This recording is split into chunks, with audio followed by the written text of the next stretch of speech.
네, 한화자산운용 송재경 마케팅 본부장과 함께 경제 인사이트 이어가겠습니다. 어서 오십시오. 안녕하세요.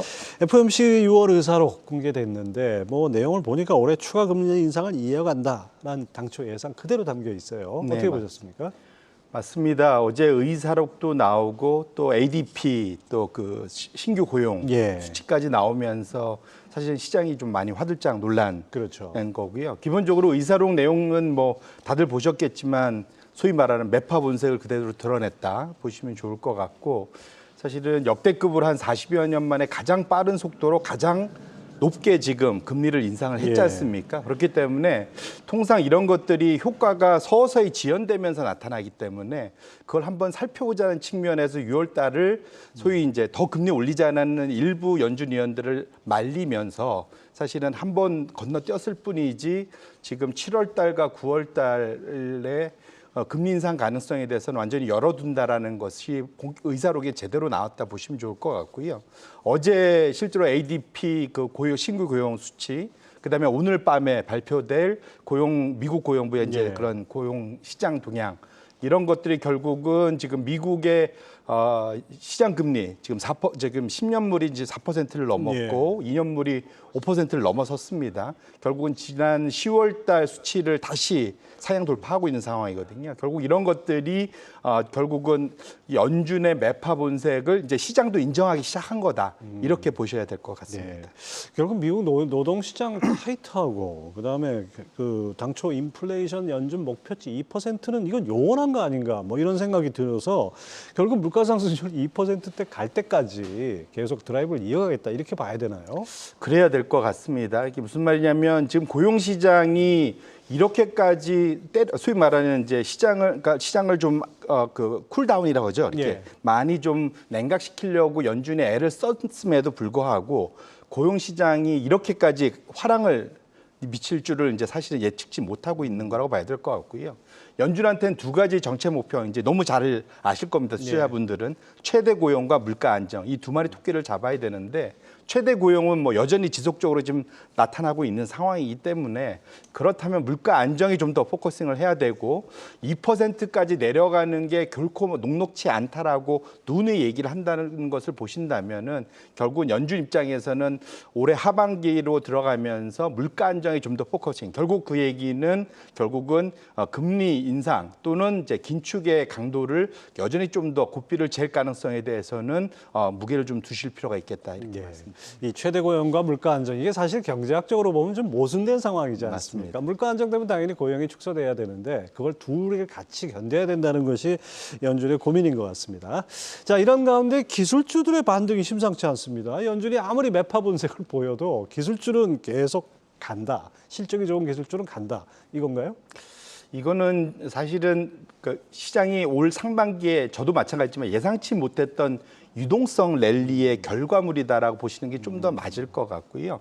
작년 10월 이후에 기억하시겠지만 지금 소위 부채 한도의 목에 다 차면서 미국의 재무부가 추가적인 신규 채권 발행 없이 1조 달러를 거의 8개월 동안 그냥 쓰기만 했거든요. 돈을 직접 풀었죠. 그러니까 연준이 시장에서 사들이는 소위 긴축, 양적 축소의 양보다 재무부가 풀어낸 돈이 더 많았다는 거죠. 여기에 중국의 인민은행, 그다음에 일본의 이제 은행, 일본은행, 이 두 군데가 사실은 추가적으로 같은 이제 유동성 공급을 하면서 시장 전체적으로는 뜻밖의 그런 이제 소위 스텔스 QE라고 하는데, 보통 이제 이런 이제 비밀스러운 그런 양적 완화가 상반기 동안 진행됐고, 대략 이런 것들이 지금 이번 여름 가면서 조금씩은 이제 좀 축소 모드로 좀 가고 있는 상태이기 때문에, 그렇게 놓고 보신다면 지금 소위 AI 열기와 이런 양적 완화, 소위 이제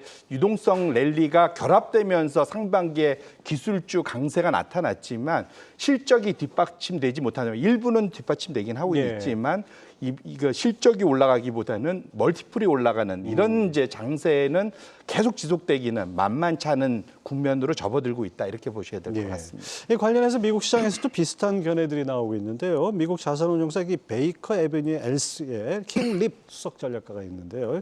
산업주가 기술주와 같은 실적 성장을 이룰 것이다라고 전망했는데 산업주와 기술주가 같은 실적 성장을 이룰 것이다. 이거 어떤 의미인가요? 사실은 한쪽은 산업주는 전형적인 경기 민감 업종이고 기술주는 대표적으로 이제 방어 업종이라고 그러죠. 예. 성장 방어 업종.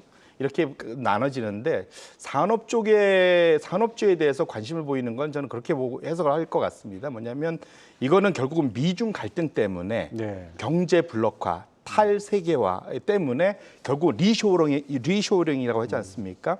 공장을 자기 자국 밖에 놔뒀던 거를 자국 안으로 끌어들이는 네. 거. 그러면 공장도 져야 되고 인프라도 깔아야 되고 소위 설비 투자가 많이 투자가 들어요. 일어나는 거죠. 결국은 이것이 산업재의 수요가 이제 증가할 수밖에 없고 그러다 보니까 기술주 못지않게 산업재 쪽은 확실한 수요가 있다라는 예상하에 실제로 그런 움직임들이 일부 있고요. 캐피탈 구스에 대한 그러한 신규 주문들이 많이 늘고 있지 예. 않습니까? 결국 이런 것 때문에 산업재에 대한 기대감을 감추지 않고 있다 이렇게 보셔야 될 것 같습니다. 예. 뭐 옐런 장관이 또 중국을 방문하고 있고 또 뭐 거기서 나오는 얘기들도 이게 약간 우호적인 것 같습니다. 자, AI 붐으로 관련 반도체 기술주 집중 매입하는 경향 아주 미국에서 두드러졌는데요. AI 반도체의 약진 계속될까요? 1차적으로는 이제 그러니까 작년 말에 사실은 소위 그 제너레이티브 AI라고 하죠. 예. 소위 이제 뭔가를 스스로 생성형이라고 하는. 만들어내는 그런 AI를 보고 온 세상이 깜짝 놀랐습니다. 기대감도 엄청나고 있고요. 가능성도 높고요. 예. 이제 다만 상반기에 실제로 그 효과를 본 거는 엔비디아 정도라고 봐야 될 것 그렇죠. 같고요. 예. 나머지들은 솔직히 실적이 엄청나게 AI 때문에 개선된다고 볼 수는 없을 것 같습니다. 근데 어쨌거나 주가는 가고 있기 때문에 기대감 때문에 소위 지금 뒤늦게 따라붙는 포모 이제 나만 여기서 뒤처질 수 없다. 예. 이런 분들 때문에 개인 투자자 또 일부 기관 투자자들이 달라붙으면서 이제 2분기부터 지금까지의 일부 랠리를 이제 주도를 했다 봐야 될 것 같고요. 앞으로 뒤로 가면 갈수록 말씀드린 대로 유동성 장세가 일단락이 되고 나면은 그 다음부터는 사실은 냉정을 좀 되찾게 될 것 같고 이런 높은 금리 하에서는 그렇게 놓고 보시면 실적에 따라서 AI로 정말 수혜를 보는 종목 아닌 종목으로 확실히 옥석 구분이 하반기부터는 강하게 나타날 거다 이렇게 보고 있습니다. 뭐 빅테크 7종목이 아주 급등세를 보였는데 뭐 실적이 뒷받침되면요 주가 오르는 거 다 합리화되는 거 아니겠습니까? 이 테슬라나 애플, 메타 이런 시총 상위주들 실적은 어떻게 전망되고 있습니까? 근데 뭐 사실은 이게 이제 실제로 이제 엔비디아 정도만 실제로 뭐 신규 예. 매출이 뭐 한 50%늘 거다 하고 있지만 그 외 나머지 종목들은 실제로 그렇게까지 실적 개선세에 대해서 강하게 말하고 있지는 못하고 있습니다. 뭐 대표적으로 사실은 이런 이제 소위 기술주 카테고리에 들어가는 대표적인 게 이제 테슬라인데 예. 테슬라 같은 케이스가 사실은 마진이 그러니까 매출은 이제 늘었는데 마진이 이제 급격하게 줄고 있어요. 그래서 거의 작년 이맘때 20%에 육박하던 소위 영업이익률이 지금 이번 1, 4분기에는 11%까지 거의 반토막이 났거든요. 네. 이것이 이제 지금 워낙 경쟁이 치열해지면서 더 내려가고 있습니다. 지금 소위 이제 그 전까지만 해도 워낙 그 소위 비용이 늘어나는 인플레이션을 판가에 전가해서 다 팔아내던 것들이 이제 서서히 지금 약화되고 있지 않습니까? 그렇죠. 결국 이것은 마진이 떨어질 수밖에 없고 판매량이 추가적으로 더 늘 수 없다면은 지금부터는 하반기로 갈수록 오히려 실적에서는 상당히 조금만이라도 삐꺼덕거리는 그런 소리들이 좀 소음이 날 가능성은 충분히 염두에 두실 필요가 있을 것 같습니다. 상반기에 그래서 강세를 보였던 기술주들 어떻게 보면 이번 실적 시즌이 아주 중요한 모멘텀이 될 것 같은데요. 문제는 시장에서 기대치가 너무 높다는 거 아니겠습니까? 맞습니다. 기대치가 워낙 높다 보니까 조금 여기 못 미치면 또 실망하는 그런 심리도 있을 것 같은데요. 맞습니다. 그래서 좋은 말씀 지적해 주셨는데 소위 그 메가 8이라고 하죠. 예. 그러니까 메가캡 미국의 10개 보통 한 8개의 그런 주요 기업들 이제 뭐 아까 말씀 테슬라, 뭐 아마존, 애플, 기타 등등 그런 종목들의 실제로 내년도 실적치를 보면은 그냥 플랫합니다. 또 일부는 인텔이나 AMD 같은 경우는 사실은 내년도께 일부 내려오기까지 하고 있어요. 예. 그래서 그렇게 놓고 보신다면 사실은 올해는 몰라도 내년도는 더 올라가야 될 것 같은데 적어도 실적치의 추정치가 추가 상향되지는 못하고 있다는 측면은 좀 고려하실 필요가 있고요. 거기에 비해서 주가는 빠르게 오르기 때문에 기대감 때문에 사실 멀티플이라고 그러죠. 소위 포워드 P라고 그래서 지금 예상되는 이익 대비 지금 주가가 엄청 올라갔고 예. 이게 대략 한 30배에 거래되고 있습니다. 아이고, 예. 평균적으로. 근데 이게 지금 시장이 한 18배, 16배 고에 있다면 실제로 거의 2배에 가까운 높은 그 멀티플을 보이고 있어서 사실 실적이 조금만 삐걱해도 상당히 주가에는 큰 변동성을 가져올 수 있는 실적 시즌에 진입하고 있다 이렇게 보셔야 될 것 같습니다. 그래서인가요? 최근 월가에서 이 초대형 기술주 너무 비싸다 이런 의견들이 많이 나오는데 이거 동의하십니까?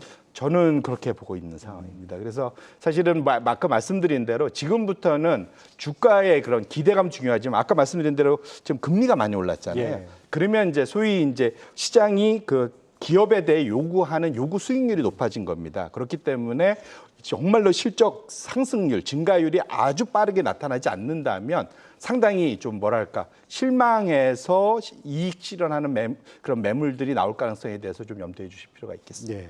자, 우리나라도 오늘 뭐 삼성전자 잠정 실적 발표를 계기로 아무튼 2분기 실적 시즌이 본격화되고 있는데요.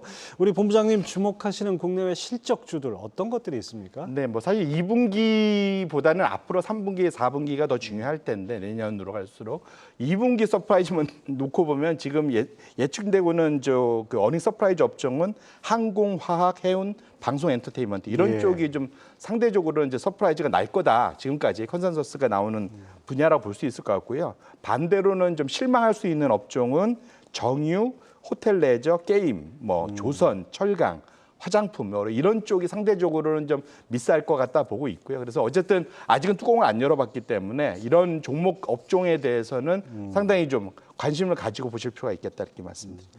뭐 시장은 뭐 하여튼 실적에 따라서 아주 비정하게 움직이는데 상대적으로 좀 저조한 실적을 보일 업종, 뭐 앞서 말씀하신 그런 종목들 외에 또 있을까요?